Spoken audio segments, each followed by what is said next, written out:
Would it be possible in today's day and time that a government would incarcerate 1 million people, blood test them, get their tissue samples, put that in a database, and then sell their organs around the world? Would it be possible that professional doctors would commit such atrocity to extract organs from a live body? Because it's such a huge and unbelievable crime, it's impossible to accept it at the first sight.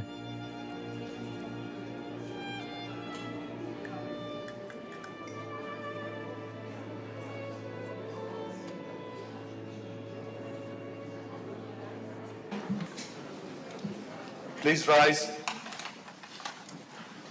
China Tribunal, final sitting.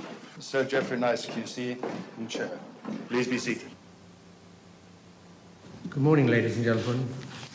This is the judgment of the tribunal.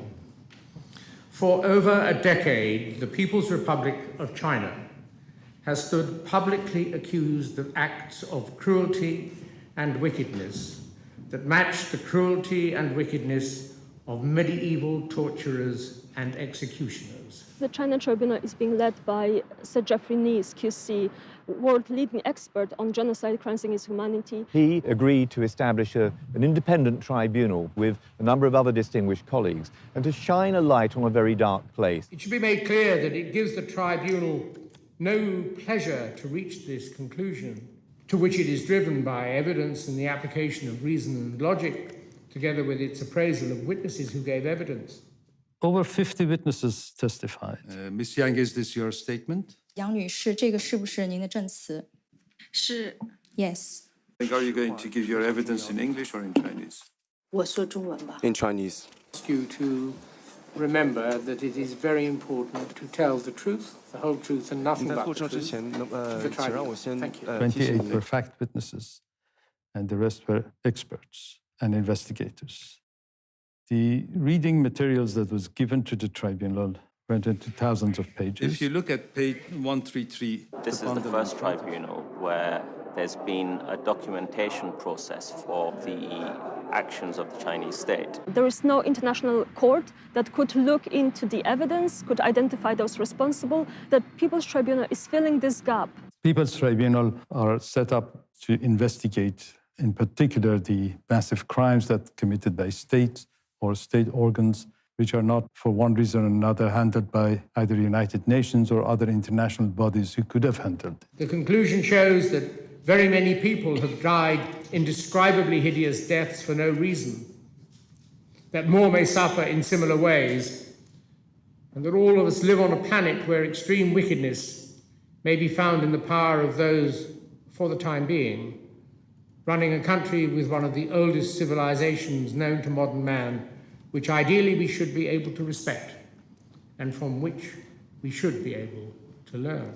It's very sad that those who constantly supported China and justified its actions did nothing. Transplantation Society and other groups also tried to ignore the matter, what the tribunal has now termed as willful blindness. The PRC has done little to challenge the accusations, except to say that they were politically motivated lies.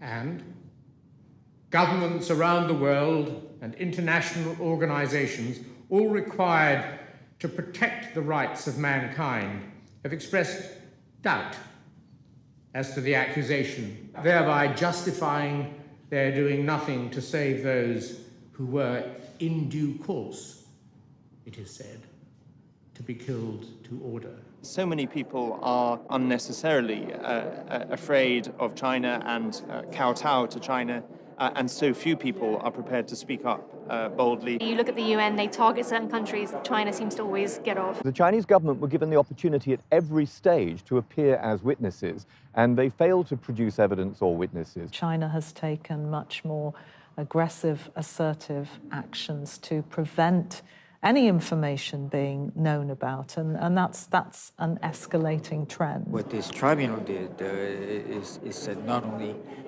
is this happening beyond a doubt, well, certainly they also said this is a crime against humanity. Victim for victim and death for death, the gassing of the Jews by the Nazis, the massacre of the Khmer Rouge, or the butchery to death of the Rwanda Tutsis may not be worse than cutting out the hearts, other organs, and the very souls of living, blameless, harmless, peaceable people. Now, this tribunal has concluded that certain that Falun Gong is a source, probably the principal source of organs for forced organ harvesting. The report adds that whilst it doesn't have sufficient evidence to reach the same conclusion for the Muslim Uyghur community, it says the vulnerability of the Uyghurs to being used as a bank of organs is also obvious. It's being called transplant tourism. That's where people are now flocking to China to get needed organs. Would you say that the majorities of these operations do result in the deaths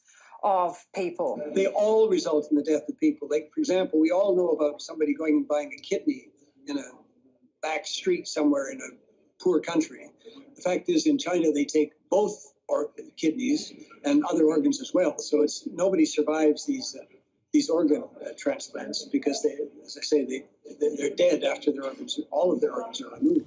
Doctors killed those innocent people simply because they pursued truthfulness, compassion, and forbearance in the case of Falun Gong practitioners and lived lives of healthy exercise and meditation that was seen as dangerous to the interests and objectives of the totalitarian state of the People's Republic of China. This is a very uncomfortable truth, inconvenient truth.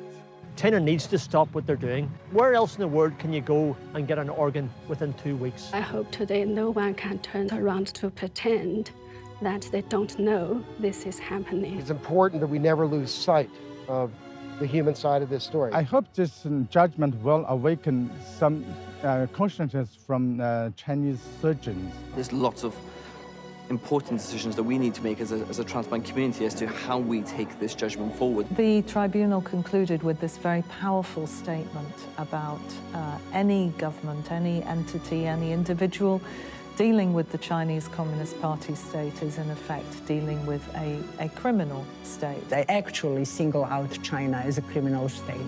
And I think nothing will be the same after this. Any who interact in any substantial way with the PRC, including doctors and medical institutions, industry and businesses, most specifically airlines, travel companies, financial services businesses, law firms, pharmaceutical insurance companies, together with individual tourists, educational establishments, and art establishments, should now recognize that they are, to the extent revealed in this judgment, interacting with a criminal state.